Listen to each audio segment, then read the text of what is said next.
students? No? Okay. Any volunteers? Raj, you want to lead us in pledge today? Okay. Well, we're not quite there yet. Okay. But he's ready. Welcome to the Cabrillo Unified School District's Governing Board meeting. The date is October 12th, 2017. The school governing board met in closed session from 6:02 p.m. to 6:57 p.m. and took the following action. Under student matters, the governing board voted 5-0 to expel a student from Half Moon Bay High School for the fall 2017 and spring 2018 semesters, with the spring 2018 semester expulsion suspended. The student will be eligible for admission to Half Moon Bay High School for the spring 2018 semester, contingent on adherence to school rules, the rehabilitation plan, and a behavior contract. Thank you. That brings us to item 6, Pledge of Allegiance. Raj Murthy has agreed to lead us. I pledge allegiance to the flag of the United States of America and to the republic for which it stands, one nation, under God, indivisible, with liberty and justice for all. Thank you, Raj. It takes us to item 7, adoption of agenda as presented. Do I have a motion to adopt? Second. All in favor? Aye. Aye. Passes 5 plus 1 to 0. Takes us to item 8, student staff community recognition. Okay. So tonight is Kings Mountain Elementary School night at the school board meeting. We are delighted to welcome the Kings community to us, and we would ask that Diane come forward and recognize your wonderful Kings Mountain parent, well, whoever you're recognizing. And Diane, the certs are right there. Okay, good, thank you. All righty. So, let me go to my notes page. And turn on your mic.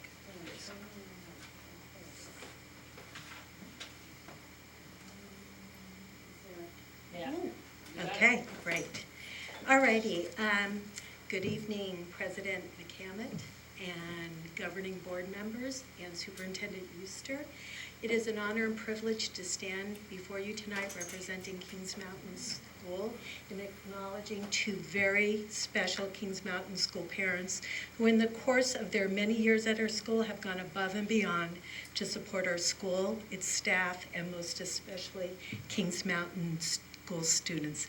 So I'd like to invite up Kate Shea, mother of former student Jake Lopez, who's now a 6th grader at Cunha, Jeremy in 5th grade, and Tessa in 2nd grade, and Julie Pedersen, mother of, well, she's got an older son, Eric Jr., and Jack, a 5th grader, and Lucas, 2nd grader. So this is when I start getting nervous, and my parents know this about me. So I'm going to read straight from the script here. Kate is Kings Mountain School parent for 7 years. Each year, Kate organizes parents and community members to bake some 4,000 plus cookies at Wiedemeyer Bakery in South San Francisco to sell at the Kings Mountain Art Fair as one of our biggest fundraisers. This is a monumental task, is one of the great community builders. It draws in past and present Kings Mountain families. It draws in the greater Kings Mountain community. They all come early in the morning to Wiedemeyer Bakery and spend the whole day in this industrial bakery making cookies. Now, Kate begins her work the previous year, gathering parents, organizing parents. I don't know what goes into buying all of the goods and the donations. She's an expert at this. She's training other parents to help support her, but it is a monumental task that is enjoyed by all. It's a wonderful day, and it brings in a large amount of money for our school at the Kings Mountain Art Fair. So on top of this, Kate is also always available if needed. If there's something in a classroom that's needed, beanbags for a library, they show up. And anything, Kate is there and ready to support. And so thank you so much, Kate, for all you've done for our school and for community. And I think that it's lost, I'll give you a little bag so you don't get all wet there. Julie Pedersen is one of our big-hearted Kings Mountain School parents as well. She has been a parent at our school for 6 years. And Julie started as a classroom volunteer and continues to offer support. Spending more and more time helping out at the school. It started as Art in Action, kindergarten cooking, and other classroom and school-wide events and activities. She then, we had an opening as our new duty supervisor, and Julie said, I can do that. I live down the road. It will be nothing. And she became a member of our staff and started hanging out more at the school. When our paraprofessional took the job as special ed paraprofessional, we had an opening at our school, and Julie now is one of our staff members as well. But you'd think she would spend less time at school, but she doesn't. She continues to volunteer, and now she's there really from the beginning of the school day to the end, helping and working with our kids. So thank you so much, Julie.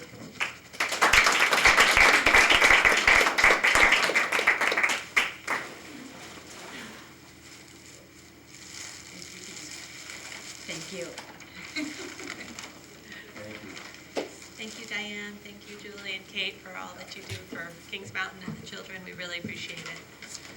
And that brings us to item 9, comments from the public related to items not on this agenda. Are there any green sheets?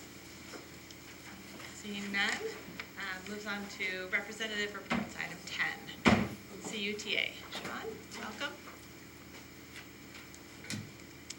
Well, it's been a while. I had back to school night for my son last month, so that's why I missed. I swear I was at a school-related function. My name's Sean Riordan, president of the Cabrillo Unified School Board. Teachers Association. Sorry, Freya. Wow. Let me just take my foot out of my mouth here.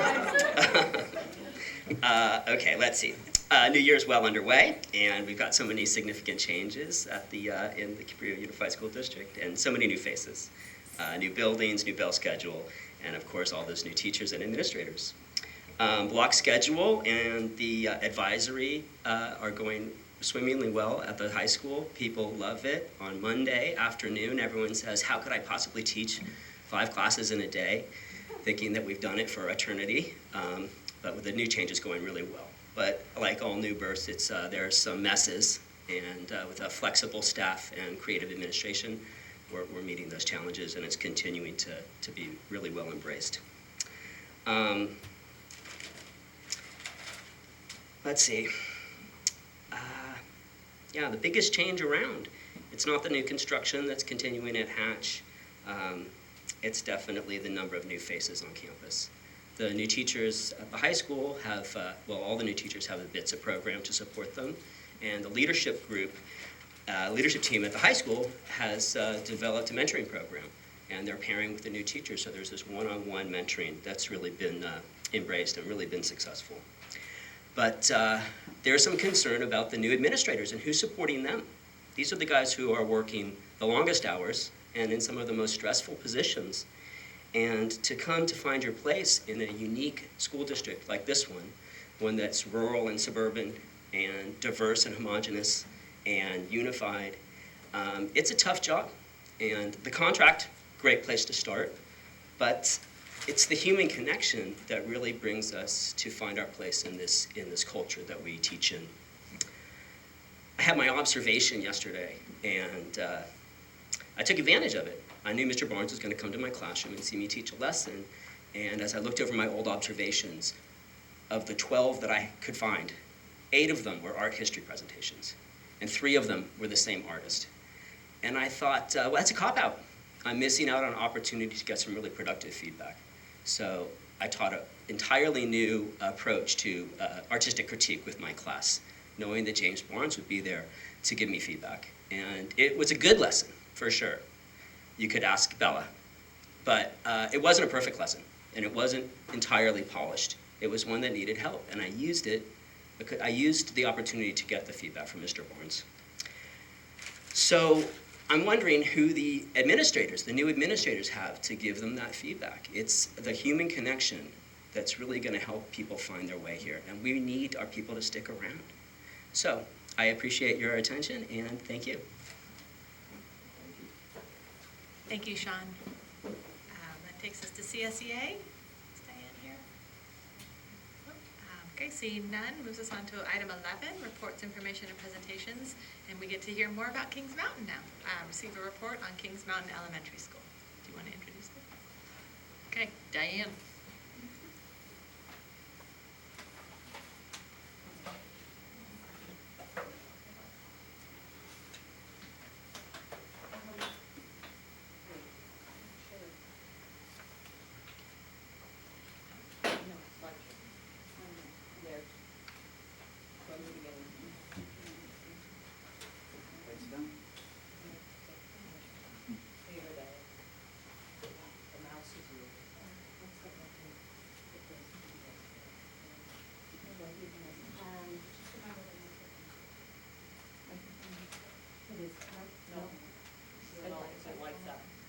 Okay, great.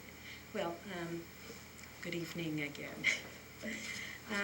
I now have the pleasure of sharing with you the amazing little but mighty Cabrillo Community School tucked away in the mountains amongst the redwoods and oaks, some 14 miles from the coast, Kings Mountain School.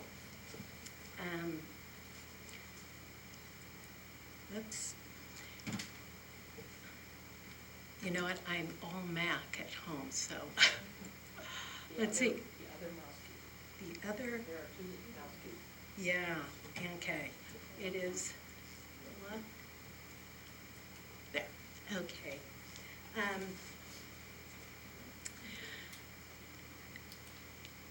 Kings Mountain School starts with together. And together takes on a whole new meaning at Kings Mountain School. It is a reflection of our school culture, this word together. It is a reflection of our size, and we say that, you know, this is part of our mission statement and part of our PBIS statement, that together at Kings Mountain School, we respect ourselves and each other, we learn in a kind and safe environment, and nurture and celebrate success. Our school is made up of 72 students. We just lost 2. They went back to Guatemala. We are a small school. We have 3 classroom teachers with multi-age classroom. So our kindergarten first grade has 13 kindergartners and 10 first graders. Second grade is 12 second graders and 11 first graders, and our third grade is 11 third graders, and this one I get nervous, so I apologize. Fourth grade is 13 fourth graders and 13 fifth graders. Our full-time staff consists of 3 classroom teachers that are there, and I am there all day, principal and intervention teacher, and our administrative assistant. And so we are together all day long. And because of that and that unique quality, there's a sense of taking care of each other. We have to address problems. We are around each other all the time. And so it's a very supportive and tight community, along with our parents. We work together throughout the day, both students and staff. So with that in mind, I'd like to talk about our staff. We are really fortunate. We have veteran teachers on our staff.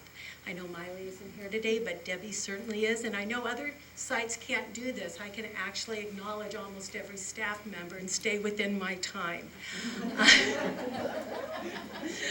I also would like to warmly welcome and introduce Elizabeth Weatherly.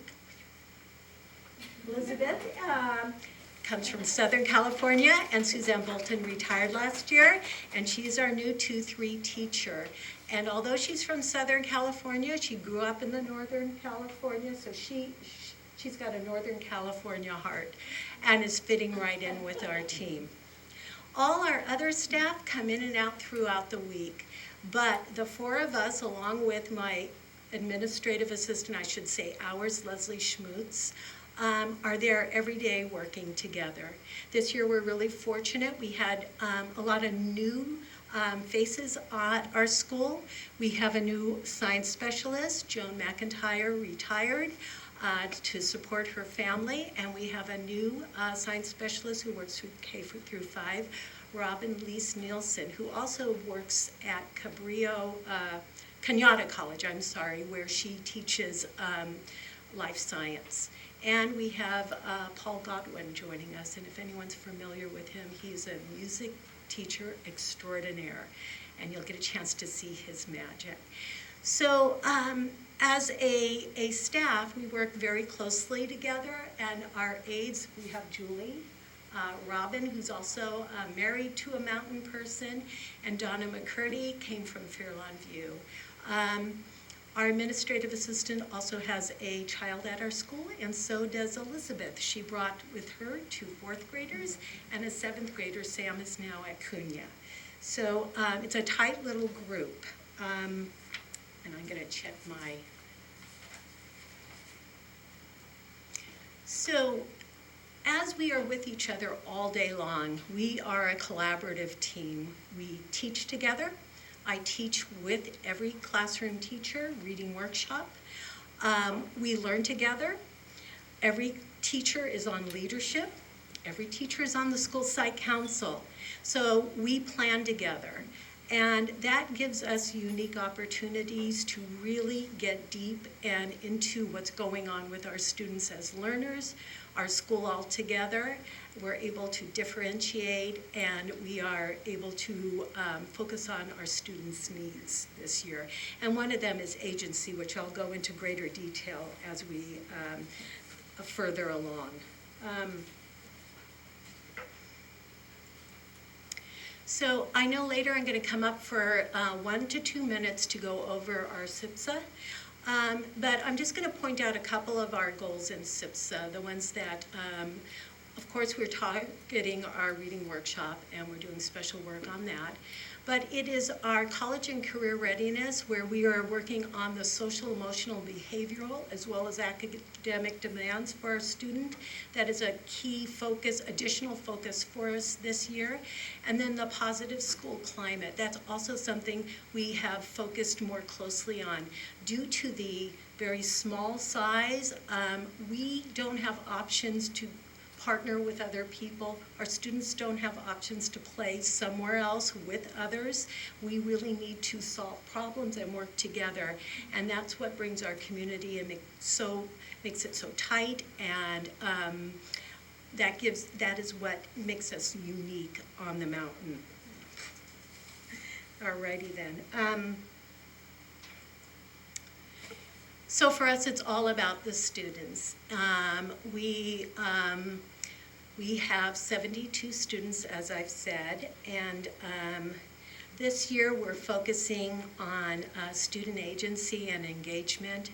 We noticed that with our the student surveys from Panorama, our area of weakness was grit, the ability to persevere and reach our goals. And the other spot was that growth mindset. And so with everything we have up on the mountain, we kind of put our heads together, the teachers and I, and thought about what can we do to really instill a sense of agency, ability to persevere and reach goals. So that has been our focus this year at Kings Mountain School. And to do that, we are looking at student engagement. One of the other unique qualities of our school is every Friday we have a circle that Debbie leads as Miss Debbie. And through this slide you'll see that every child comes for 5 to 10 minutes to do the pledge. Debbie makes announcements, Miss Debbie makes announcements, and then the K1 led by the first graders, does some poetry. And when we talk, when we talk about student agency, this is public speaking.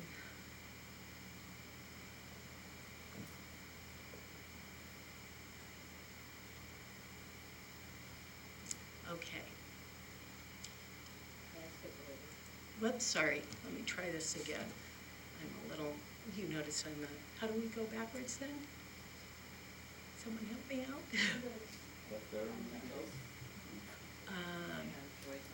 I'm sorry, my nervousness, yeah. Yeah, okay.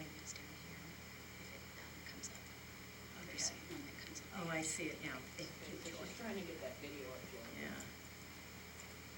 So it just, okay, Sue. All righty. So, as I said, every Friday we have our Friday morning assembly. And usually it's a double. It's in Google Drive, yeah. Yeah. It's within your Google Drive. So do you want to log in or do you want to just skip it? Because you're going to have to log in.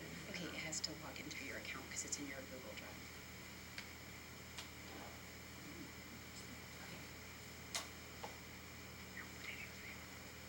Okay.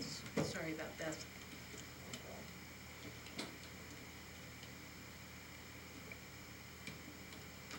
Let's get my fingers to,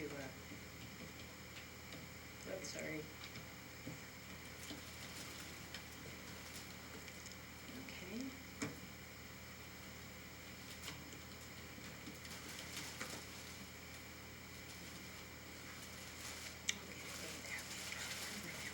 Yeah, thank you.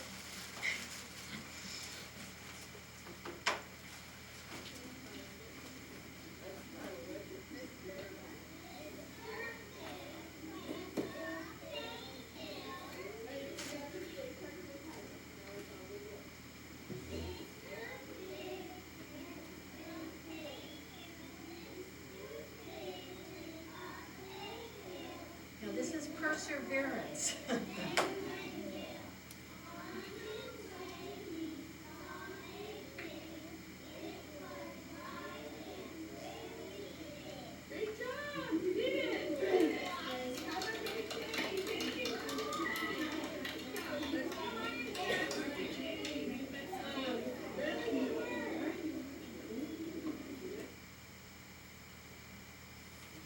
Alrighty. So do I just make this smaller down? The exit, but I'm going to need to go on for two others. Okay, so you could close the tabs and go show get to this. Okay, great, thank you. All right. So, because of our small size and that sense of togetherness, and because of our firm belief that every child needs the ability to self-advocate, we have been doing second step social emotional curriculum for, this is our third year with Fidelity, although our K-1 class has been doing it longer. This is providing our students with some skills, the social emotional skills. It starts out with what does it mean to listen with attention, using your empathy, how to calm down so you can self-regulate and problem solve. And our kids use this language, they use these tools. It's present throughout the day. And we're really proud of the work our students have done on this, and I am really proud of how our teachers have wholly embraced this and what a difference it's made in our students' ability to really work together. On top of that, because of that panorama survey where we saw that sense of perseverance and grit, we have implemented this year what we call responsive classroom. I don't know if anyone's familiar with responsive classroom, but it's the core belief is that students need to learn a set of social and emotional competencies, cooperation, assertiveness, responsibility, empathy, and self-control. and a set of academic competencies, and that's that academic mindset, that growth mindset, perseverance, and learning strategies and academic behaviors. How do you self-advocate? How do you approach a teacher with your needs? And so this year we've begun implementing it, and it begins with our students' hopes and dreams. At the beginning of the year, students choose a hope or dream that they are going to pursue for the first trimester and possibly all year. We then, teachers work with students to establish rules. What kind of rules do we need to support each student being successful to achieve their hopes and dreams? And then finally, there's other components to this. It's also the logical consequences. And the idea is if you make a mistake, you fix it. There's reparation, and that mistakes are for learning, and we move forward. Every morning, each classroom starts with a morning meeting. Each child is known and noticed and is greeted. We have interactive modeling, which is very similar to PBIS, and working with our PBIS coach, she made me aware of how close and similar they are. We use reinforcing language at the school, reminding language, and at the very end, redirecting. We want to catch them being good all the time. We want to acknowledge those academic behaviors which support their learning and the social emotional behaviors that help them get along. We also do Teachers College, and it is perfect for a multi-age program. Our reading workshop, I team teach with and push in. This provides our teachers, we have what every school has, is these intervention program, Fontes and Pinnell. And what this, because we are a small school, this isn't something that can happen at every school, but we are able to kind of use those resources throughout the school. So this level library, this wonderful level library, all the teachers have access to. We create groups together from we are able to target students, and we are able to differentiate and meet all our students' needs, whether they need to be pushed ahead or they need a little help catching up. We also use Words Their Way, which also helps us support decoding and word study skills. It also has the ability to really differentiate within the workshop, the reading workshop. We do Eureka Math, and we found that our students are doing well in it, and thanks to Martha and the Joe Bowler, did I write that up there right? Joe Bowler, we're doing U Cubed on Fridays, so we have that process learning collaborative and that growth mindset. Our science is, we have a specialist who does K through 5, and she is awesome. It's a lot of hands-on. And one of the things that we did with our Cabrillo education-funded science specialist was we started with Sierra Plum. We have them 3 times a month. So what I decided was to base a program on something called YPAR, and I don't know if anyone's familiar with it. It's Youth Participatory Action Research. It's a social justice curriculum. And what happens is students go out, they identify problems within their community, they research it, they come up with an action plan, they implement, and they go back and revise and continue to work and reflect on it. So at our school, I decided, what if we put an environmental bend to this and link it into sciences? And so Sierra and I partnered with this, and Brian has picked up where Sierra Plum, Brian Feltz, and I asked him, this is a little staged, because I wanted him to demonstrate the process. So usually the kids are doing the work, but he went back and he sort of, reviewed the steps they had been taking. So, whoops, here I did it again, didn't I? Okay, let's see if we can go right to this.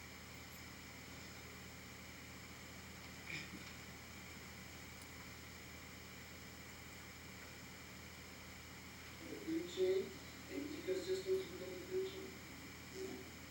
And then if we even go a little bit further back in time, when we were talking about that kind of umbrella issue of preserving the forest, what Kristen you were talking about, that's when we kind of came up with these ideas of invasive species and endangered plants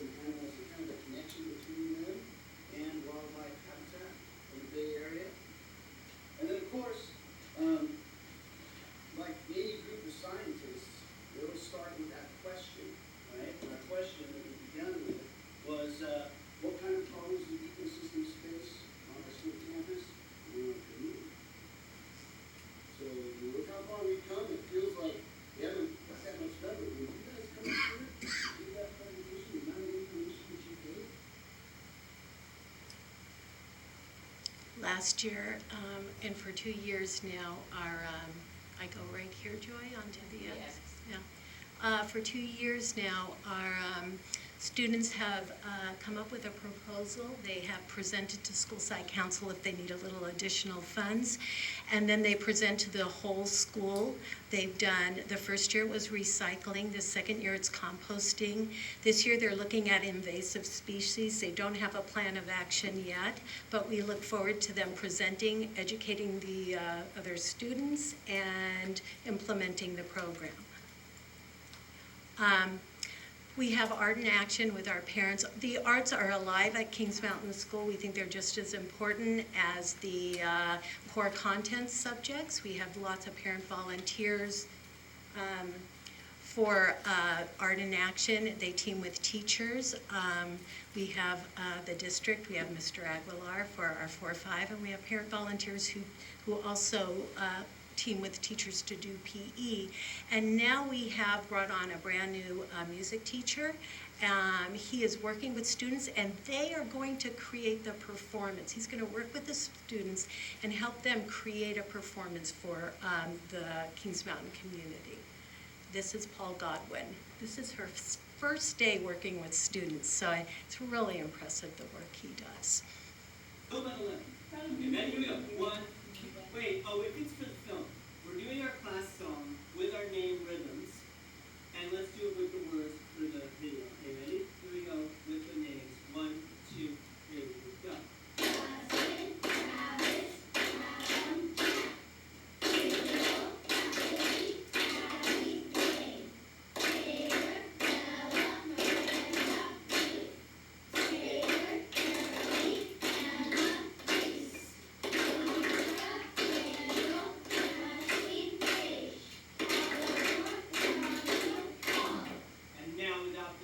Watch how they look at each student when they clap, and they know the name they're clapping.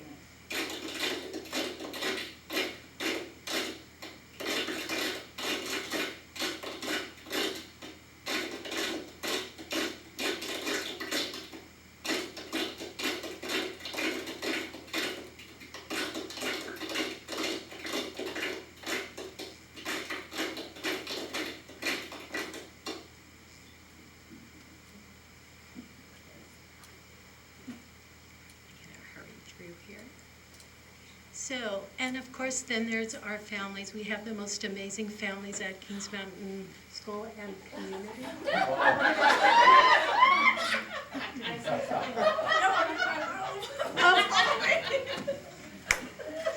I had to put it up there. This is how Julie comes to work every morning. But you can see when she gets into the bathroom, she comes out looking great. Oh, good, Miley's here. I know I'm kind of running over time, so I'm going to wrap up quickly. I would like to take this opportunity, as I talk about our amazing parents. We had a parent who is, every year, the Kings Mountain Community Volunteer Fire Brigade offers their time to drive our principal for a day up to school, which is a student, our student principal for a day. We had a parent who was in the volunteer fire brigade, and she was the driver that day. They do this every year at our auction to help us raise money. We have Bethany and Rena. I think Bethany is here. We have these amazing, they do our library. They're there every week, and they've actually creating a program, so they're doing wonderful work. Classroom volunteers. Our parents have become substitutes at our school. Our community is wonderfully supportive. We have the art fair, the cookie bake, principal for a day, wonderful K-MAPS events, and then we have begun to partner with the Kings Mountain Echo, and I'd like to introduce Eileen Fredrickson. She is the editor of the Kings Mountain Echo, and every month she includes our school. I email her our newsletters. She does a little investigative journalism, and we get a full page or two in the Kings Mountain Echo every year. So all of these, it's a tight little community, and that's why we say it takes a mountain. And I want to thank you all for your patience. This is not my strong suit. But thank you all. Thank you especially to my Kings Mountain community.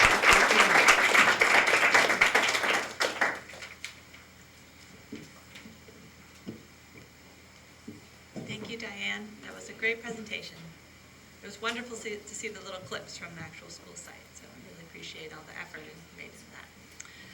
That moves us on to item 11B, receive report on the single plans for student achievement for all school sites. Joy, are you introducing? Oh, sorry. She wants me, I have to wake up. She's trying to wake me up here. I'm just enjoying Kings Mountain, and it's pretty nice.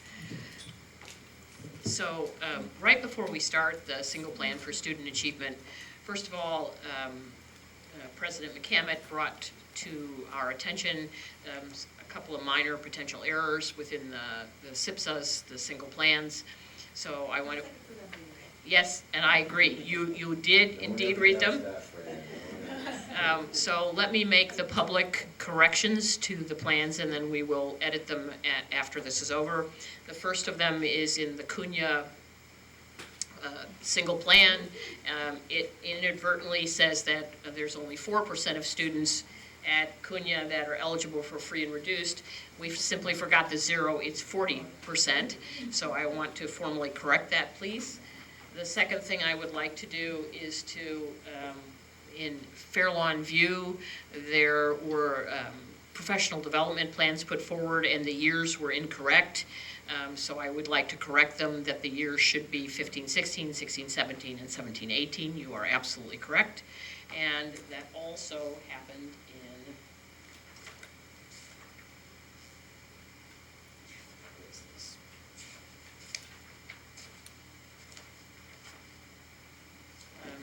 It's in Fairlawn twice. So it happens twice in Fairlawn in its, first it's professional development, and then it's LCAP aligned goals. So it's just the years got flipped. So thank you very much, and indeed we thank you for your close reading on the single plans. But it's important, and it's important to have us correct.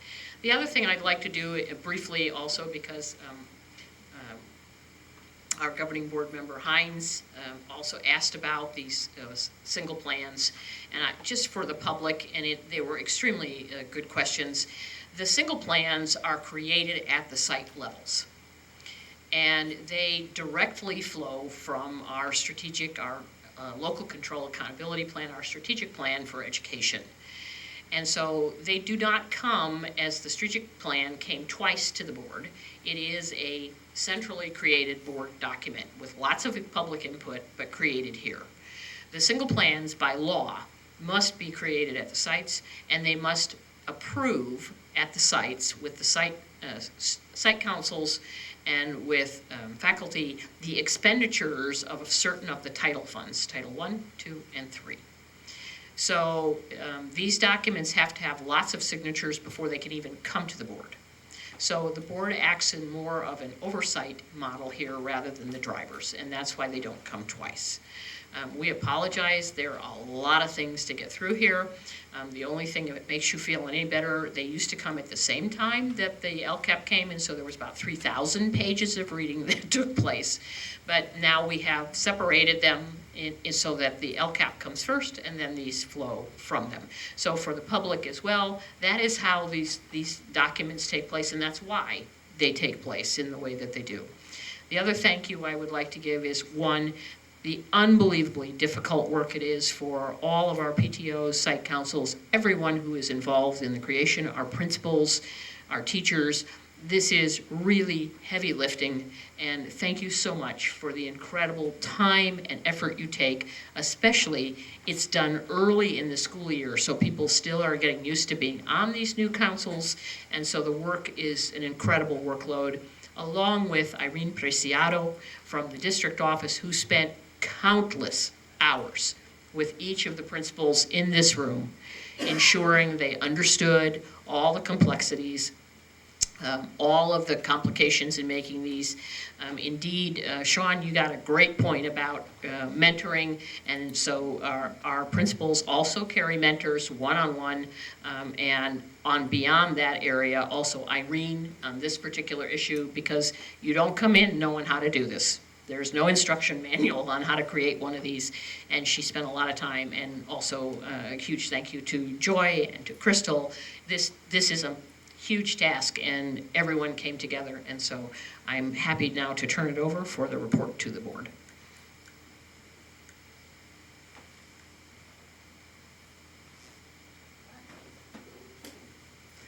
good evening. President McCammon, Vice President Mr. Papalardo, Clerk Ms. Lane, members Ms. Hines and Dr. Weimer, Superintendent Euster, Mr. Sarabia, Student Board Representative, Senior Cabinet, staff, faculty, and guests. My name is Irene Brazil. I am the Director of Categorical Programs, and tonight I have the honor of introducing the single plans for student achievement for each of our schools. The California Education Code Section 64001 requires that a school site council develops the single plan for student achievement, also known by its acronym as CIPSA. The school site council is charged with the responsibility of approving the plan, recommending it to the local governing board, monitoring its implementation, and evaluating its effectiveness, at least annually. Each CIPSA presents goals based on an analysis of data and addresses how categorical funds provided to the school will be used to improve the academic performance of all students, in coordination with all educational services at the school. After my introduction, our school principals will share a few highlights of their single plan for student achievement and describe key efforts to support English learners at each of their sites. The goals for the CIPSA are in alignment with goals established in the Local Control Accountability Plan, also known as the LCAP, or Strategic Plan. As an introduction to the site plans, I will review our 4 district goals, which are the foundation of each single plan for student achievement. Am I going to go through the same thing too? I got it. So our first goal in the Local Accountability Plan is that all students shall have the necessary academic skills so that they are college and career ready. There shall be a particular focus on literacy and reclassification of the district English learners. Our second goal is to increase the number of students who are engaged in curriculum that prepares them to be college and career ready. Our third goal is to implement a stakeholder communication plan to support parental involvement in regular updates. And our fourth and final goal is to create a positive school climate where students feel safe and supported. Again, every single one of our school plans at our sites are directly aligned with our goals and our district plan. Now, before I turn the presentation over to our first principal, I'd like to emphasize that the single plan for student achievement is a living document, and as such is going to be continually monitored. As we highlighted, there were some areas that needed to be reviewed and updated, so we continuously do a review process. The School Site Council utilizes the plan to engage in the cycle of inquiry throughout the year. Our School Site Councils work diligently to have the final copy to recommend to the local board tonight, but it is a living document, and our School Site Councils monitor its implementation and regularly evaluate its effectiveness. Each principal will now present the single plan for student achievement, unless there are any questions for me. Okay. Thank you.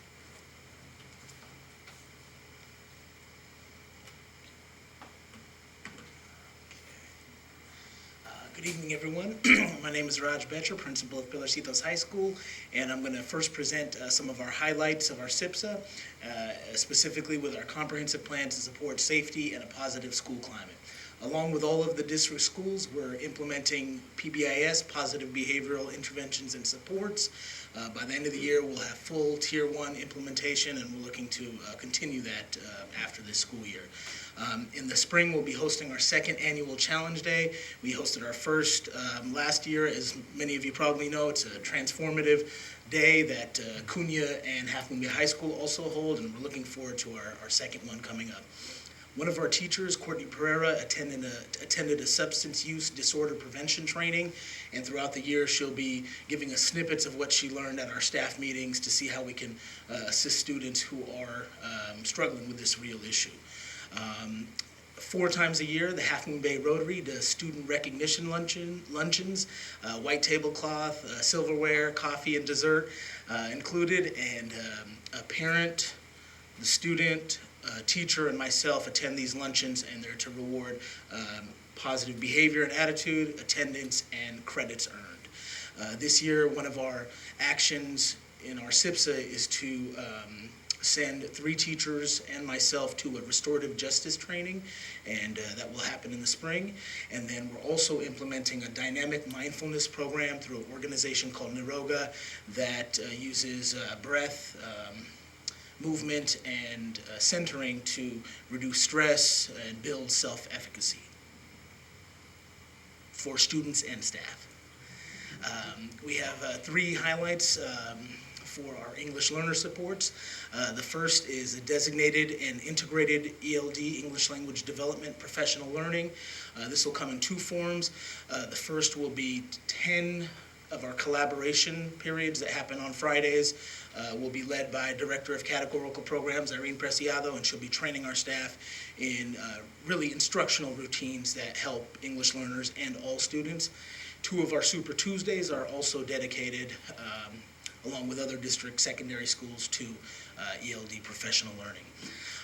This is the second point is just in an exploratory phase right now, but we're looking with the administration at Half Moon Bay High School to try and create a peer tutoring program between students at Half Moon Bay High School and Pilarcitos High School. And the last is our Common Core curriculum developers this year will research and decide on a designated ELD curriculum to pilot soon.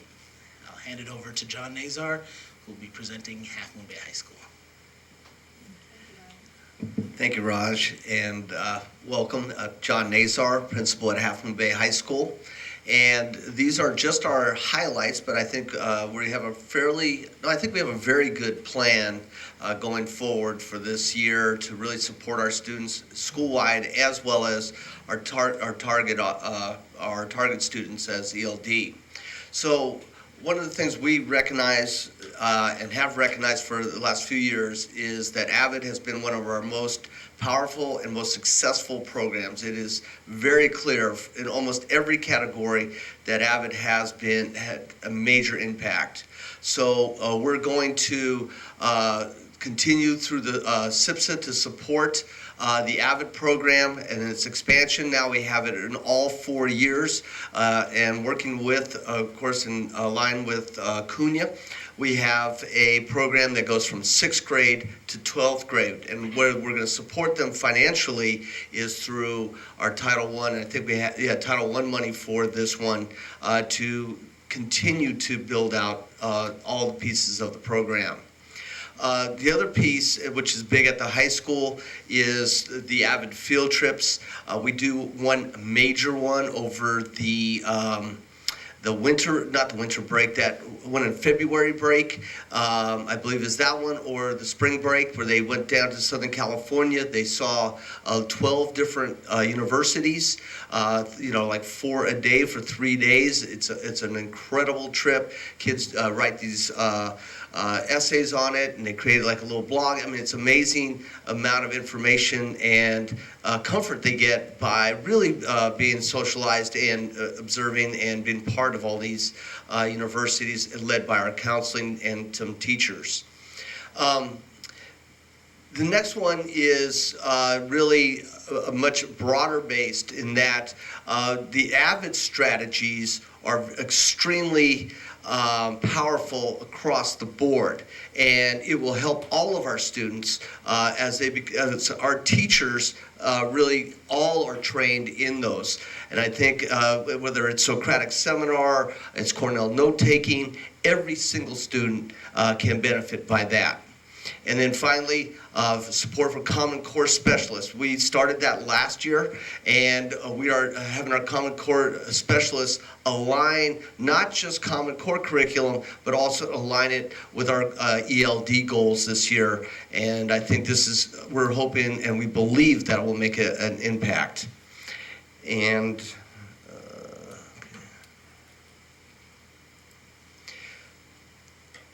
Specifically to support our English learners, both through Title I and Title III money, is an incentive program to motivate struggling students through recognition and a number of other ways that we can hopefully get them to attend our after-school tutoring program, which is in place, but we want certain students to attend that so we can help them progress.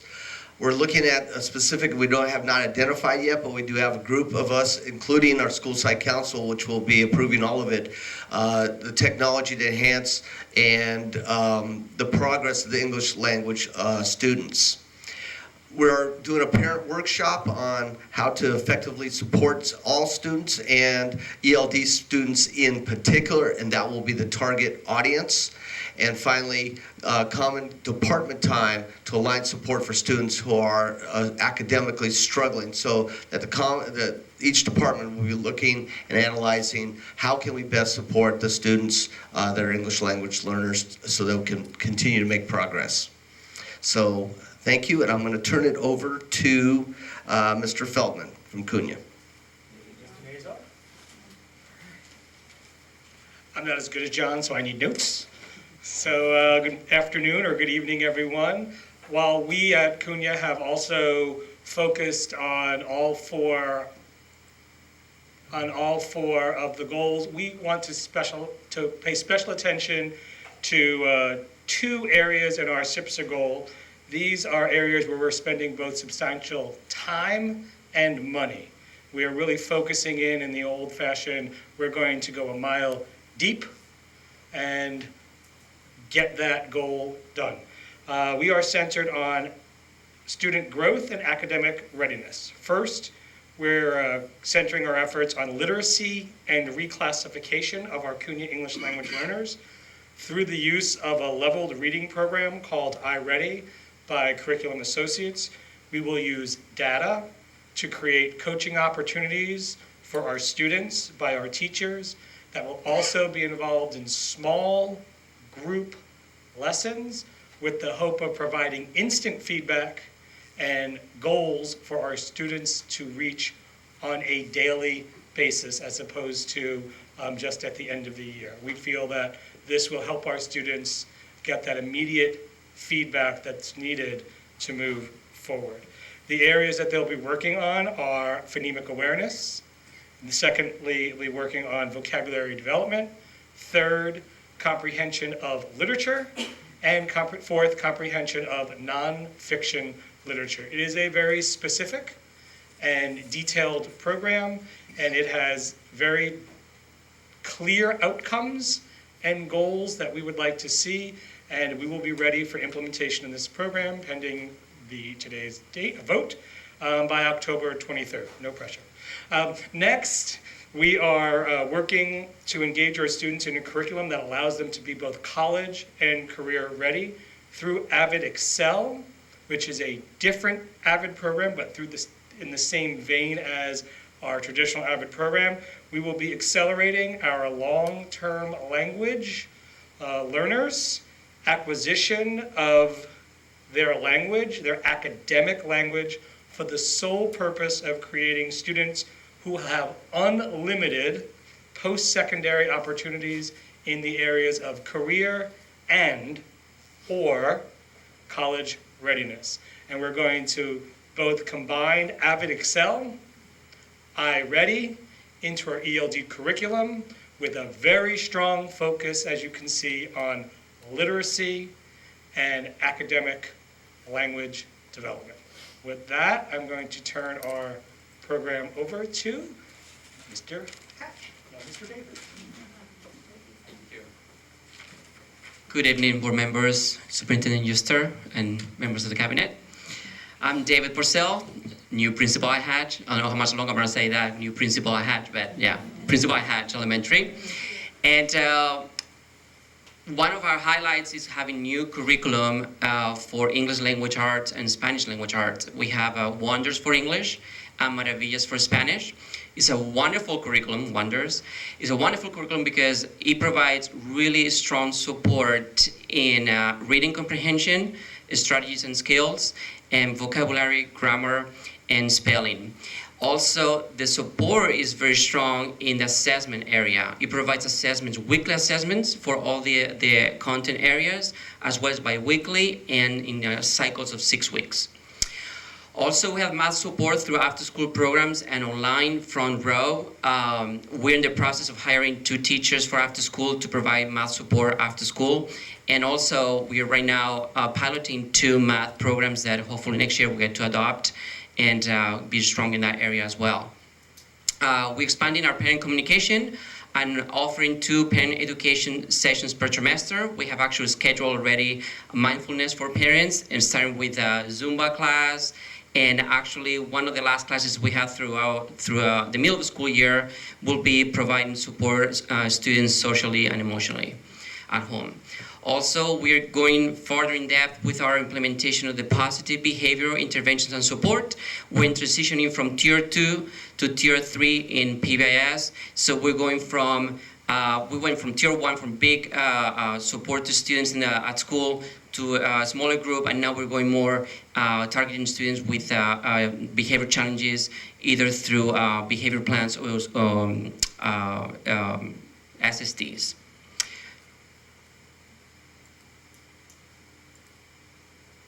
Next.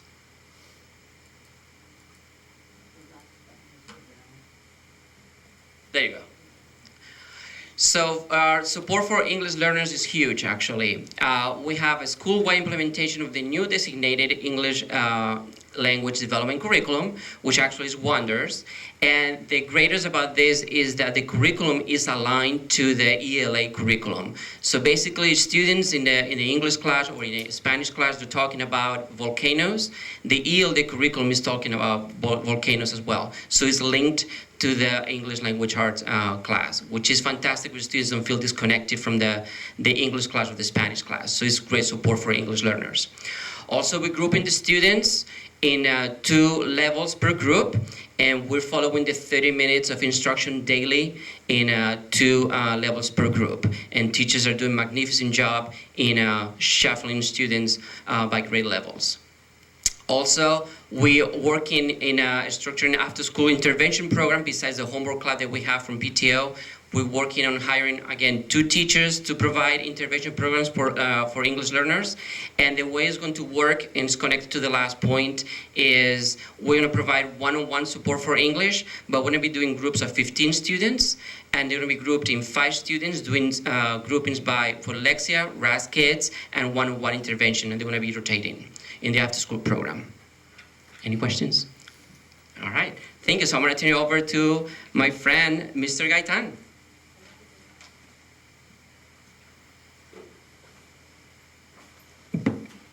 Good evening, everyone. Farallon View SIPSA goals are very well aligned with the LCAP goals for our district. Goal number 1, which has to do with literacy and reclassification, addresses exactly that, reclassification. We have been able to move from 5% to 14%, and next year we hope that we are going to increase by 2%. And I will be telling you how we're going to do that at our next slide. Goal number 2, which has to do with career readiness, addresses language arts standards as measured by the CASP. Our goal is to increase it by, we're going to go from 18%, the students that have met language arts proficiency, from 18, which is current, to 23% for next year. And the way we plan to do that is by piloting Reading Plus, which is a computer-based program that it is designed to, sorry, thank you, which is a program that it is supposed to, thank you, to address learners' needs according to their interest levels. And it also provides very specific reports to the teachers so that they can provide targeted instruction. Goal number 3 has to do with how we engage our families. In fact, in a couple of weeks, we're going to be joining a group of schools at San Mateo County Office of Education. We're bringing administrators teachers, community members, and allies, because we would like to increase our family engagement. We want to go from 51%, which is current, as measured by the Panorama Survey, to 55%. And goal number 4, which deals with safety and supports, we are currently using positive behavior intervention system supports. And last year, we were able to pilot mindfulness. So this year, we're going to implement it, and we are going to offer it to staff, parents, and students. Thank you. And so now we move into reclassification and supports. How are we going to achieve our goal? We are going to be using Lexia. Lexia provides teachers with very detailed reports, and the teachers are able to address skills at a targeted level. We're also going to be piloting this year benchmarks, which we did not have in place in ELD. So we're going to be providing 3 benchmarks, and we're going to be getting together with the teachers to analyze the data and look at the supports that we can provide to our students. That's only Tier 1. For Tier 2, we have applied for a grant, and we will be providing targeted instruction at our Extended Academic Center, which will be staffed by certificated staff members. And we will be using, we're very proud to announce that we received a grant from a local church, Mariners Church, and which is almost $8,000, which provides the curriculum, a Tier 2 curriculum, language power for our kinder through 2nd graders.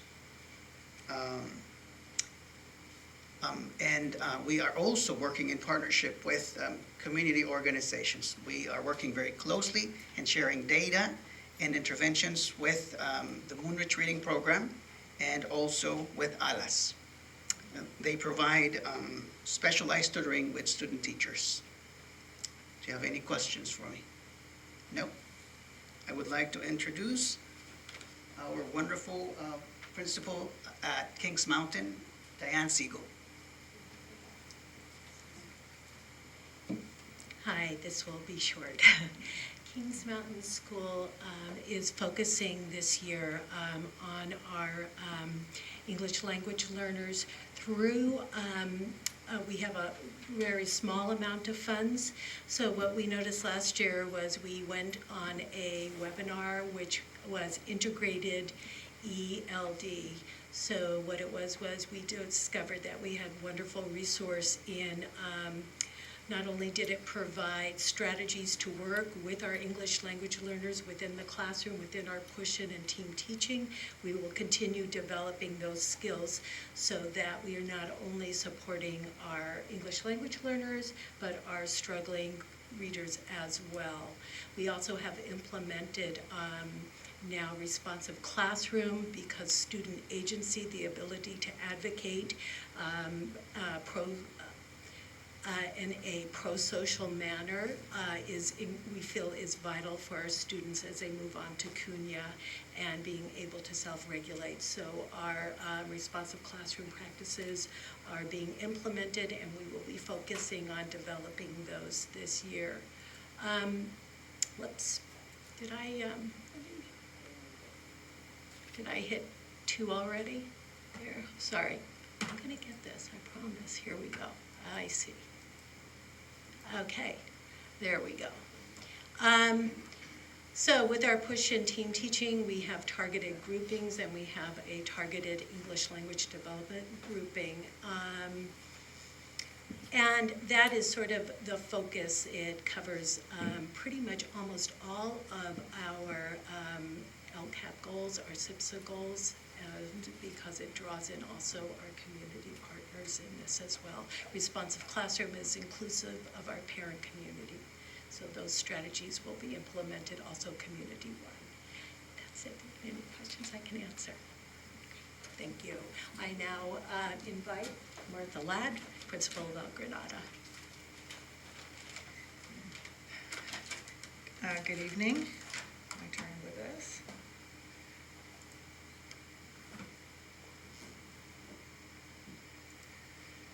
Okay, our CIPSA highlights. El Granada has a really robust professional development opportunities for teachers throughout the course of the year. That includes district opportunities as well as opportunities that we have at our own site. This year, one of the highlights is what our new work is, and our new work this year is that our teachers are engaging in mindful practices for their students and also for themselves, for the students to lessen the symptoms of trauma, anxiety, and depression that may be existing in some of our students and our families. We also have a deep implementation of our PBIS framework this year by collecting, analyzing, and responding to our referral data, and then those responses to sort of lessen or create more community and a safer climate at our school. The second highlight here is that we're trying to innovate around our intervention strategies, and this year one of our intervention strategies is to create a lunchtime makerspace for our students, where we have things like Capla blocks, little bits, which are electronic components that you can use to make things that move or spin or light up. And then there's an electronic music platform called Sound Nation where kids can produce, remix, and record songs using an extensive sound library. And then we have math strategy games like Blocus, Sets, or Goblet, etc. So kids can come into that space and sort of explore, innovate, and research during the lunchtime as a way to sort of bring in those 21st century skills in a way that is intentional yet fun for the kids. And then the third piece is our parent outreach piece, or the third highlight on our CIPSA is our parent outreach piece. As a leadership team, we're constantly talking about how to get parents involved more. And Superintendent Euster and Ms. Crystal Leach had talked about how we needed to tuck in to our already existing parent meetings important information for parents. So we're deep involved in the tuck-in right now. We made a presentation at our last PTO meeting about how to use math games that we have available for students to check out. We have another presentation entitled ELD, what is it and how is it good for your child? Another presentation on using our electronic web-based intervention programs at home, the Alexia and Raz Kids. And so we're tucking them into our ELAC meetings, our PTO nights, our math nights, so that when families come to one thing, they're actually getting 2 or 3 things at once. And then we go on to EL supports. Our big EL supports, our highlights of our highlights are that we have what we affectionately call data conferences. Teachers at 2 grade levels at a time have release time, where they can look at our test and assessment data and taking a deep dive into our data, sort of determine what their next steps are with respect to teaching and learning, and establish goals for individuals and small groups to increase our reclassification rates and the number of children who are reading at grade level. And we're also using web-based technology as an intervention, which I just mentioned is also part of our parent outreach. And another thing that I'm really excited about, that we actually had a lot of good feedback from teachers and parents, is that we have set money aside to provide opportunities for teachers to go to PD in their area of interest. So the money, provided that it's in the areas of literacy and ELD. So if a teacher sees a conference or a seminar that they would like to attend, there's money there to attend something once a year that pays for the professional development, and if it's during the school time, it would pay for the sub. And then the teaching and learning is really hard, and our teachers do a really amazing job, and I'm super proud of them. And I got something for you guys, because I wanted you to have something so that you would, when we're out there doing the hard work of helping kids to learn academically, socially, and emotionally, and to be our leaders of tomorrow. But I also want you to know that we're doing the hard work, but that it's also fun for us. So in here, for each of you, including Patty, is a duck. And the duck, David and I attended a leadership seminar on early literacy for children, and the duck was used as a meditation tool where kids would put it on their heads and practice mindful breathing. So when you have the duck on your head, you can't think about other things because you're really thinking about the duck on your head. And and you can take some deep breaths. And it's harder than it looks. But it's just sort of a reminder that we're doing the hard work out there, and it's a lot of fun. And thank you for your support. Are there any questions? I'm sorry. There's one for you. All right, great job. Superintendent Euster? That's She's perfect, meditating. mindfulness. Yes, she's still going. Again, that concludes our presentations of our SIPSAPs. And we again would like to recognize the principals and their staff for such an outstanding work. It's really difficult to get this much work done so early in the year, but it is really crucial because it gets us started in a really great path. So again, I'd like to thank you for listening to all of our presentations and thanking both the principals and their staff for such outstanding work. Thank you, Irene, for your leadership. Thank you to the principals, the staff, and also the parents who are involved in the site council meetings. It's a great example of representative democracy and people being involved from the ground up and making our educational system work and be better. So that takes us to items 12, discussion items. 12A is to hold a public hearing and discuss the first reading for the petition of naming a Fair Longview Elementary School garden the Ray First Garden. Jane? Mr. Gatan.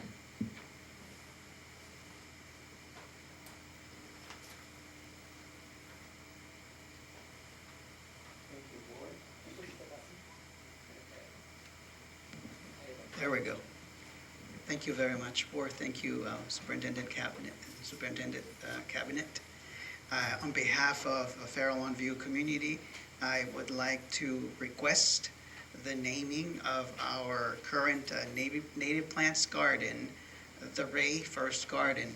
Ray First was a very dedicated teacher at Fair Longview who taught different grade levels, was always performed above and beyond the call of duty, and was extremely passionate about serving the needs of all the children. She organized colonial exhibits with various artifacts for a number of years, and when she passed, her family decided to allow us the opportunity to have plants at our school that go very well with our environmental science focus.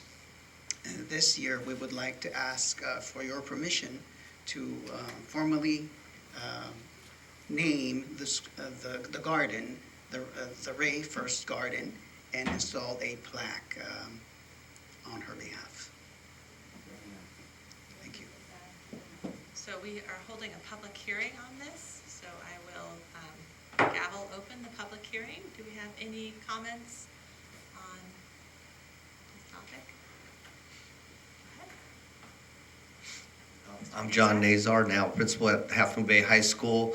I had an opportunity to teach Ray First's sons when I was teaching at the high school, and then I had the incredible opportunity where she was my son's 5th grade teacher.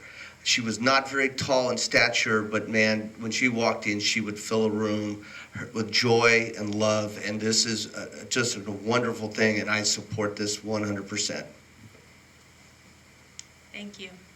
Any further comments for the public hearing? This will be coming back to the board next time. So seeing no further comments, I close the public hearing. Thank you very much. It takes us to items 13. Communications. Board members. Kurt, would you like to start? Just briefly, it's nice to see the changes in the Hatch campus with the rollout of the, with the rollout of the former portables. My fingers never work. As they go by, they take off 4 at a time. I don't know if you know, they do that in the wee hours of the morning to avoid traffic, I think. But slowly but surely, the campus is changing again, and the dynamics are fun to watch. And I look forward to the next changes in there. And just the only other comment is that in this country, we've gone through a lot of changes in unplanned events in different parts of the region, including now in the North Bay, and it's just important to keep all those people in our minds with all the tragedy, really. that's going on. It really is somewhat overwhelming to see how much change can happen literally overnight in an area and the impact it could have. And of course, you have to think that some of those events could certainly take place in this area, and we're fortunate to have avoided it so far, but it's great to be prepared, isn't it? That's my only comment. Thank you. Sure. I think my mind is with Kirk, and just thinking about all the many events, natural disasters and violence and things of the past several weeks, I think even since we last met, and that's been weighing heavily in my mind as well, and I think it's definitely something that's impacting our families, whether directly or indirectly in Santa Rosa or in Houston or anywhere in between. So I think it's, yet again, I feel like we've been saying this since the last several months, like even more important by the day as these things come up, to recognize the trauma and the anxieties that families are experiencing right now, and to really ramp up our knobs to 11 on the empathy scale and the listening scale and the collaboration scale, and it's great. And I think Cesar just gave some great examples of how we can work together across the community, and we heard from Martha and others about all the really crucial social emotional learning efforts that we've realized really over this last several years are, I would argue, equally, if not more important, especially at the younger levels, perhaps more important, and even at the upper grades, I'd say even 12th grade, probably as important as the academic skills and the athletics and all those are. So I think that's something we need to continue to bear in mind. And I think we're taking definitely good steps in that direction, which is really, really heartening. It's been, I guess, a busy couple of weeks for me on that theme. I've had the opportunity to spend some time with Irene offline as well to understand her job and the many, many things she's responsible for. So to see her work come together here with the CIPSAs and at the sites levels was tremendous. And I think that's a good opportunity to support her efforts and all the DLAG efforts to make sure that these voices in our community are heard loud and clear at all levels, and they feel heard as well. So to me, that's, again, more and more important, seems by the day, as more things come up. I had the opportunity to attend the Cunha Health and Wellness kickoff meeting yesterday as well, so as a parent. So thank you to Jane and Seth for their leadership in pulling together the families and staff and students to address some of the issues that are on their mind in that regard. We had a couple San Mateo County events that I was able to participate in as well. One with regards to the big lift and getting an update on all the, again, great collaborative work that's happening across the county and across sectors in our county as well, with industry as well involved, and in supporting our students in their literacy and other efforts, as well as the San Mateo County Career and Technical Education meeting that took place also at the county office, where we really heard a lot of great insights and validation of a lot of the directions that Jane and John and others are taking us in terms of supporting all of us, I suppose, all the principals are taking us in the district staff in terms of career and college readiness for our students. So thank you as well for that.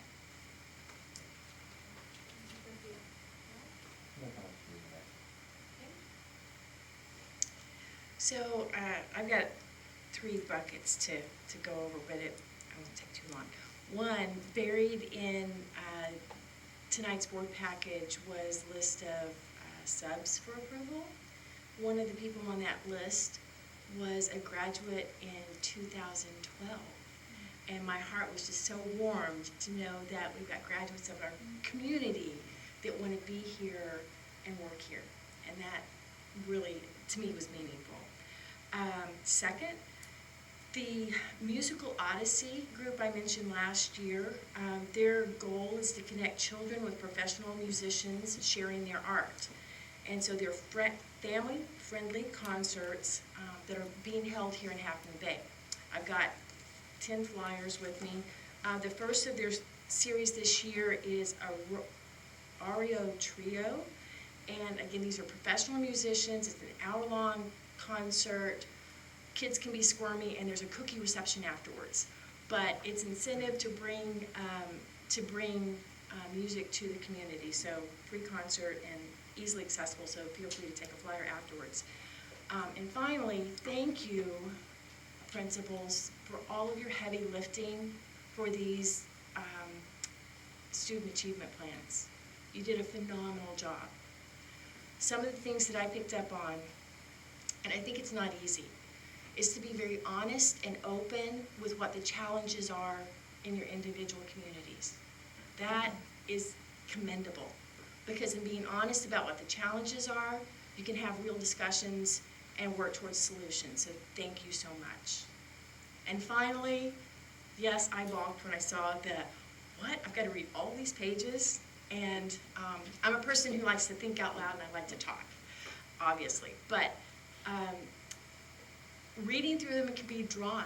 And I think even to parents and people outside the community, they hear plans and they start to glaze over. And I think one of the really important messages to carry forward, along with, yes, we're approving these plans, is that there is heart in these plans. And there is that intention of meeting that social and emotional well-being of the students. And there really is that desire for innovation and challenge for what the students do, not just about the reading and writing and language testing, that it's so much more. And I hear that in your voices, and I think that's really important for all of us to remember to repeat. Thank you. Thank you, Kim. I also want to add thank you to Diane and Kings Mountain and for your beautiful presentation and kicking off. I believe we'll be hearing from all the school sites, and I think that provides a wonderful opportunity both for educating the board, but also the larger community on what is happening, the exciting things that are happening at all of our school sites. So thank you, Diane, for being brave enough to come up and go first. And reiterate thank you to the principals and the school site councils and to Irene for putting together the CIPSAs. And it's really exciting to, you go through the whole LCAP process and we review that and approve that in the spring, and then to see the more actual details where the rubber meets the road, how these things are actually going to be impacted at an individual school site. And then of course we'll then start that process of reviewing the LCAP again and look at what we've learned. And it's a iterative, full-time process that we continue to go through. So thank you very much for this part of that. Just a little heads up for the principals. Some of you are new. I like to visit school sites every year, twice a year, so I'll be expecting an email from you with some dates. I'm hoping for early November, early to mid-November. And for those who don't know, I just like to sit and talk to the principal for a little bit, and then I go into the staff rooms and chat with whatever staff want to come in and have lunch and chat with me about whatever issues. Again, no agenda, not a particular thing that I'm talking about, but I'll be sending out those emails soon. And reiterate Kirk and Sophia's, it is a hard time, and I think that is potentially impacting all of us and our children and all of the things that have been going on. So just a moment of, maybe a moment of silence for those who have suffered and are continuing to suffer with all of the natural disasters and human-induced disasters which we've seen. All mind.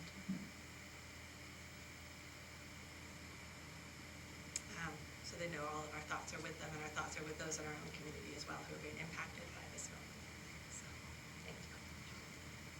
So it takes us to student board member.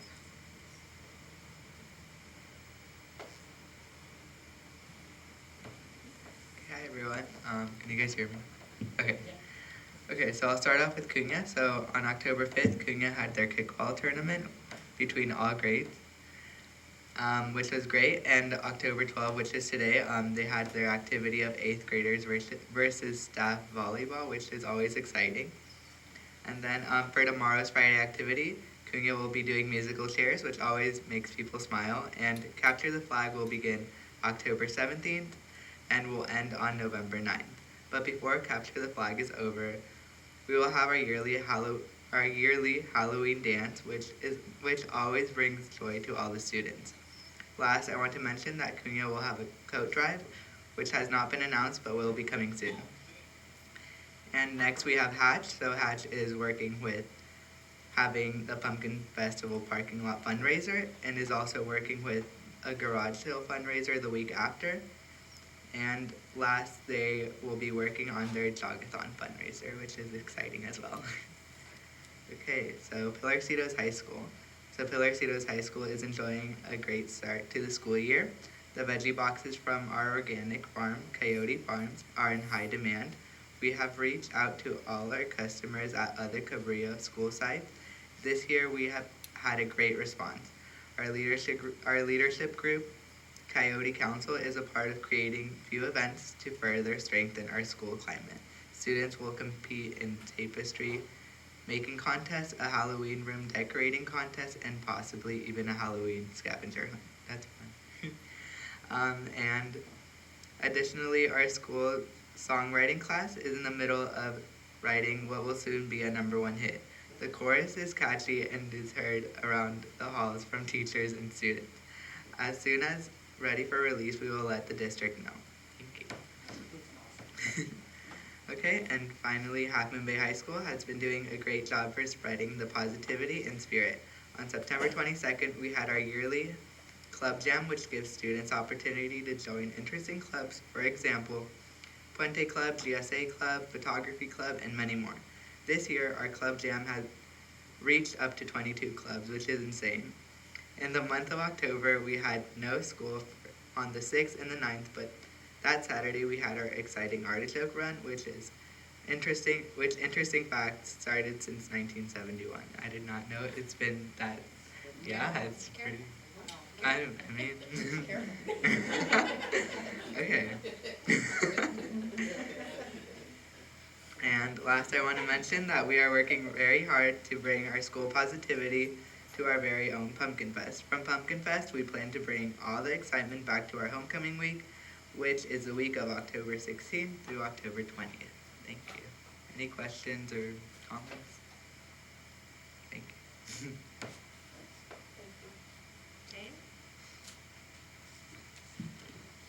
Jane? So I would also add that our thoughts are with our brethren in the North Bay. We have actively reached, as you know, the former superintendent of this district is the current superintendent of Rincon Elementary District in Santa Rosa. We have been in contact with him so far. He's now down in Marin, had to evacuate his house, had to evacuate his daughter's house, and so they are safely away, unknown as to the status of his district and his schools at this time. He was told to evacuate school buses out of the district office. We, of course, offered any and all services that Cabrillo Unified could bring to bear to make their lives simpler in any way. So the comment that came back from him was, the worst is not knowing. And so we are in great empathy, and our thoughts are with those who are affected.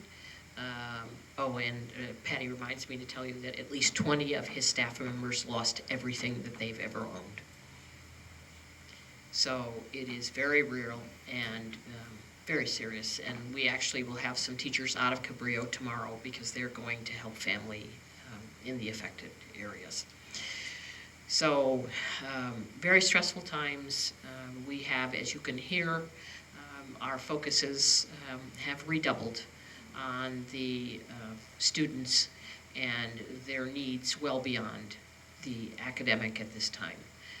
And it's not just at this time, it is our major, you can hear it coming through loud and clear. That social emotional portion we consider to be every inch as important as the academic education of our students, and the more complicated and challenging the outside world becomes, the stronger as adults in this inside world we must help to protect our children. Thank you, Jane. Takes us to item 14, consent items. Do I have a motion to approve?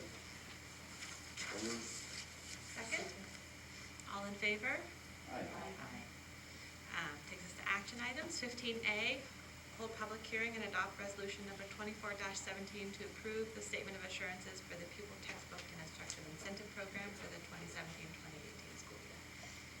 As part of our annual process, we hold a public hearing in order to for the approval of the statement of assurances for pupil textbooks and instructional materials for the district. So we recommend that you hold a public for this purpose today.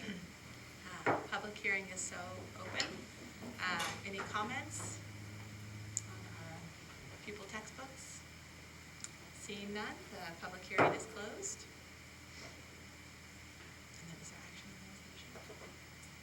Then you should take action on it as well. Okay, and adopt it. Okay, so do I have a motion to adopt the resolution?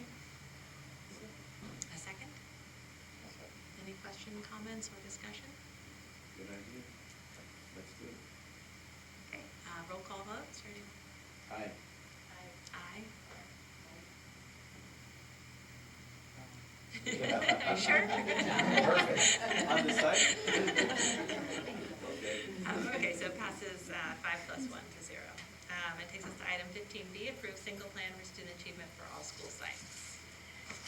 This evening, we've brought forward to you the 7 plans from our school sites for our single plans for student achievement. And as you've heard in these presentations, there is a lot of thought, a lot of heart, a lot of planning that goes into it, measurable goals as well and outcomes.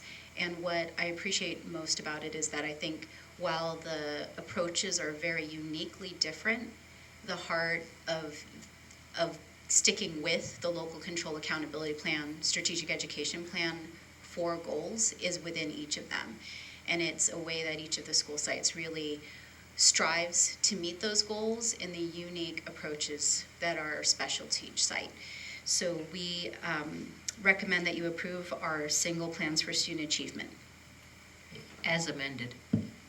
Remember, we made a couple of minor corrections in them. Thank you. Sorry.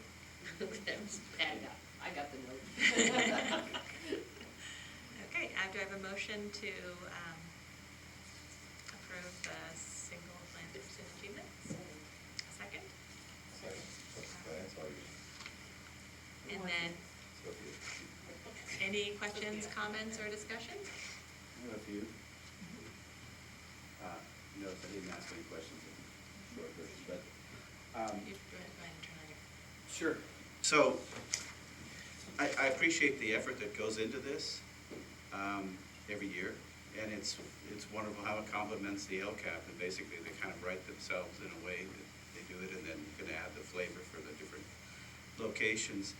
I was happy to see the emphasis in many of the presentations on detecting progress incrementally and trying to be aimed to use that data so that we can sort of more finely tune, individualize our teaching, and hopefully exceed our, what I think are very modest goals for growth in these areas of effort.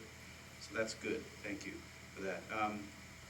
I would wonder if there is a way to adjust the schedules. So this is a plan for things to be implemented this year, correct?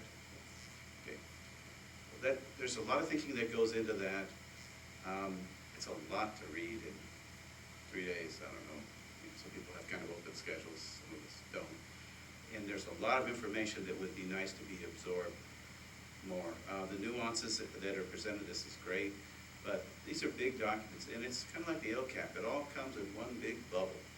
And yet, there's got to be, I understand there's a deadline, and there's a timeline for things, but can it not be distributed over the 12 months or 11 months that we meet in any way, shape, or form? No, it cannot happen. So we go through this, my great respect, but we go through this every year, and until the LCAP is adopted, these plans flow from the LCAP. So you make LCAP adoption in June.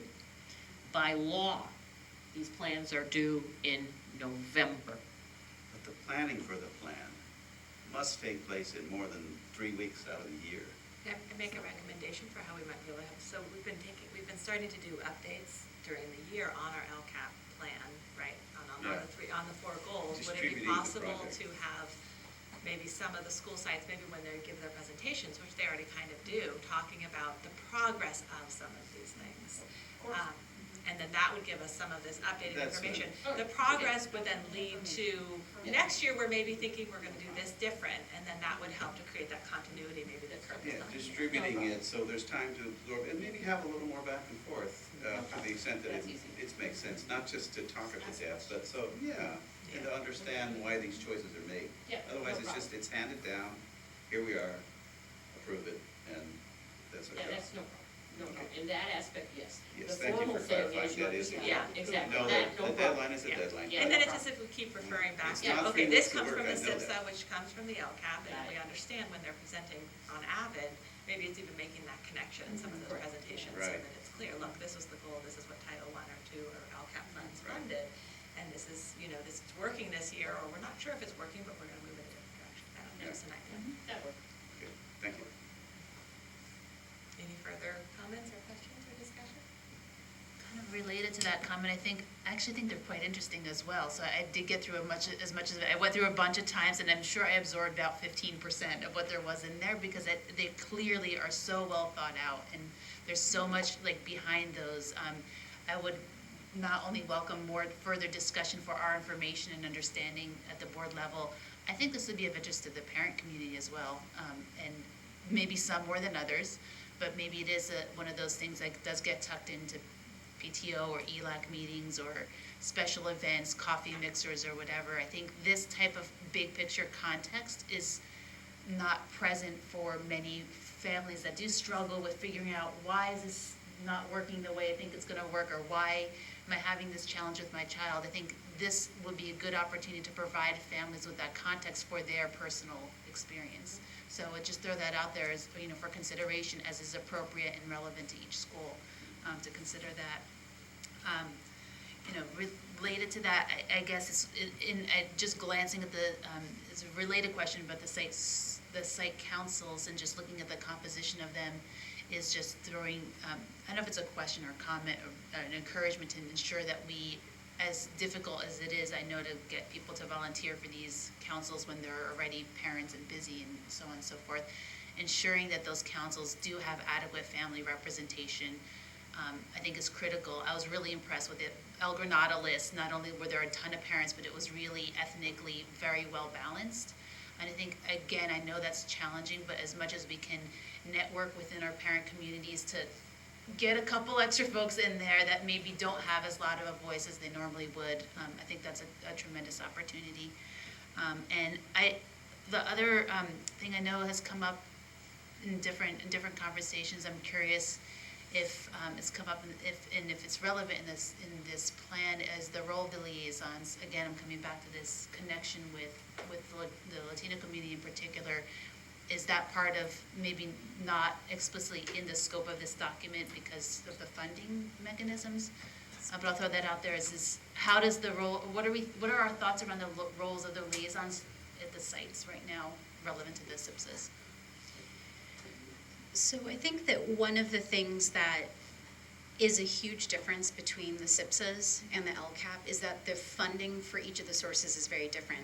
And because they're title funds, they do have to sit on top of the general funds, and they sit on top of the local control funding formula funds. So if they were to be brought in at the same time, then they could possibly supplant those funds. They have to supplement on top. And so that's one of the reasons why we wait until the very end to confirm what's actually being paid for out of the LCAP. For example, when we didn't have all of our intervention teachers funded out of the LCAP, part of that was funded out of site funds through the SIPSAs.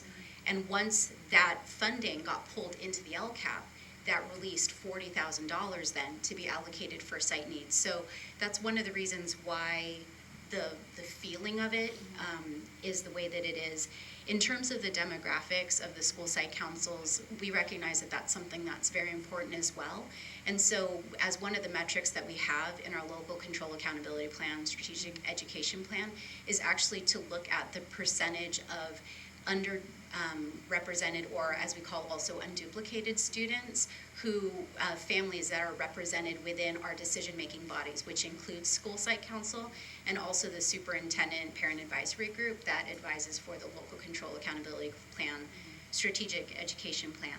And so it is something that we do look at. It's a metric that we're actually using because those types of status attached to parents is confidential. We never release the list.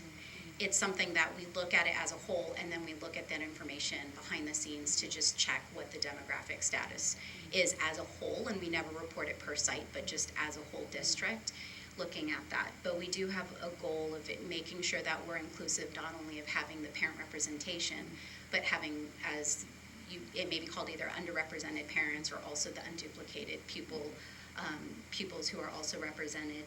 In terms of the site liaisons, one thing to consider is that the site liaisons work really closely with the school sites as well as the ELACs.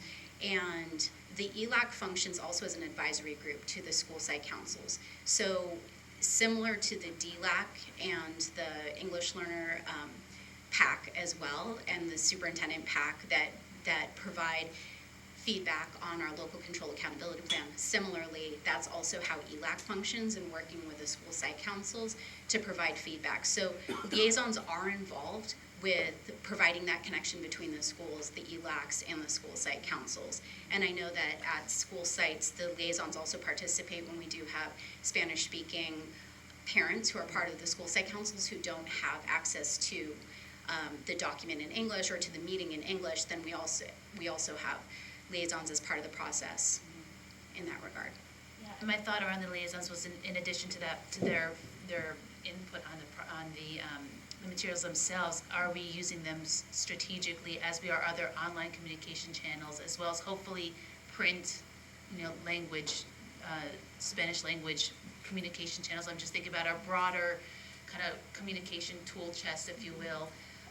Again, because there's like 400 pages, I don't know if I missed it or if it's out of the scope to really think about how we're using our different staff to proactively, by word of mouth and other kind of personal networking connections, use the liaisons, to the maximum, impact that they can have.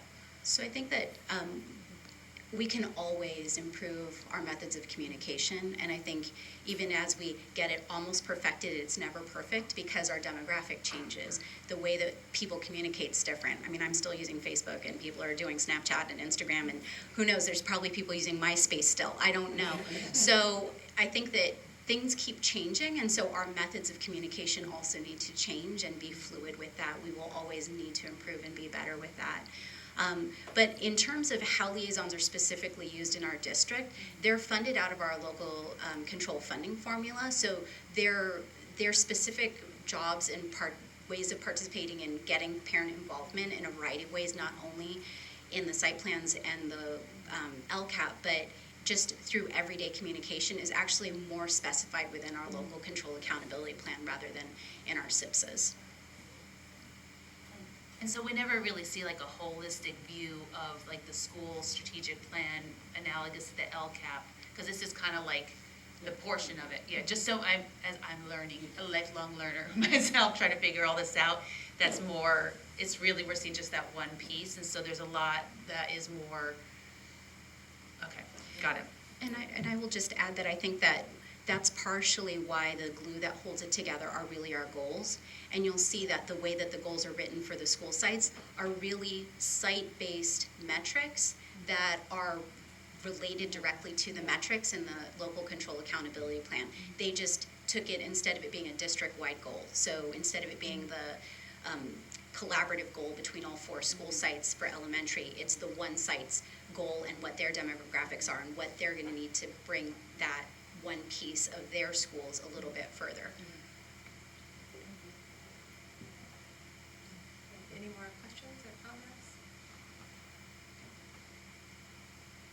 Okay, so we have a motion made, so all in favor? Aye. 5+1. And it takes us to item 15C, approve Cabrillo Unified School District Governing Board policy updates and adopt the proposed revisions as recommended by the CSBA.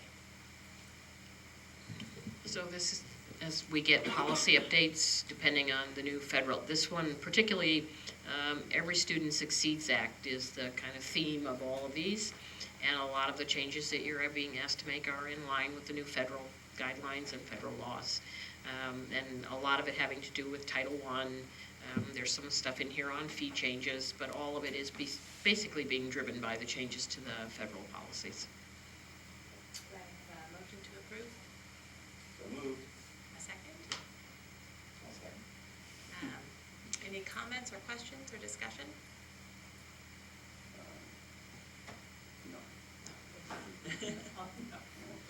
Okay, all in favor?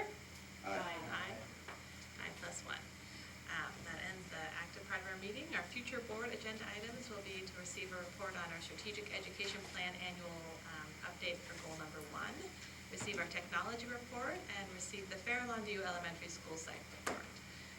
There are future events. There is going to be a governing board retreat on Saturday, October 28th at 9 a.m. October 31st and November 2nd are the parent-teacher conferences at Cunha. November 4th is the kindergarten forum at 9 a.m. at El Granada Elementary. It's also the Orange and Black Ball, 6 p.m. at La Costanera in Montera. It's a fundraiser for the athletic boosters at the high school. November 6th through 8th is the parent-teacher conferences at Pilarcitos High School. November 7th is the next Big Lift meeting at 3 in the district office. November 7th is also the Chamber Education Committee meeting at 4 p.m. in the district office. And November 9th is our next regular governing board meeting at 7 p.m. We are returning to closed session. Thank you very much for your